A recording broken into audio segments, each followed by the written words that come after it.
எல்லாம் சுத்தப்படுத்துறதுக்காகன்னு சொன்னாங்க. இப்போ யார் மேலே சதகத்துல் ஃபித்ரு ஃபர்துன்னு சொன்னா, வாஜிபுன்னா, யார் சாஹிபே நிசாபோ சதகத்துல் ஃபித்ரு வாஜிபு. யார் சாஹிபே நிசாப் என்று சொன்னால், எவரிடத்தில் 612 கிராம் 360 மில்லிகிராம் வெள்ளியோ, வெள்ளி அளவு பணமோ அல்லது இடமோ வீடோ பயன்படுத்தக்கூடிய பொருளோ,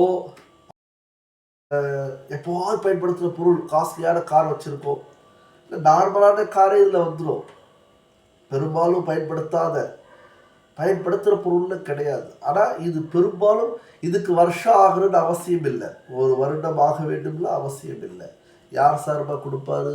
தன்னுடைய சார்பாக குடிப்பார், தன்னுடைய சார்பாக கொடுப்பாரு, தன்னுடைய சிறு பிள்ளைகள் சார்பாக கொடுப்பாரு. மனைவியுடைய சதகத்துல் ஃபித்ர் மனைவி கொடுக்கணும், கணவன் கொடுத்தாலும் கூடிடும். ஒருவேளை பிள்ளைகள் வயதுக்கு வந்து விட்டார்கள், அவர்கள் சாஹிபு நிசாபாக இருக்கிறார்கள் சொன்னால் அவர்கள் கொடுக்க வேண்டும். அவர்கள் சிறு குழந்தையாக இருக்கிறார்கள், சாஹிபே நிசாப் தந்தையாக இருந்தால் சிறு குழந்தைகள் சார்பாக கொடுக்க வேண்டும். வயதிற்கு வந்து விட்டார்கள், சாஹிபே நிசாபாக இல்லை என்று சொன்னால் அவர்கள் மீது சதகத்துல் ஃபித்ரு கொடுப்பது வாஜிபில்லை, வாங்குவது கூடும் என்பதை நாம் விளங்கிக் கொள்ள வேண்டும். எனவே பிஃபோராக கொடுக்கலாமான்னு கேட்டால் ரமலான்ல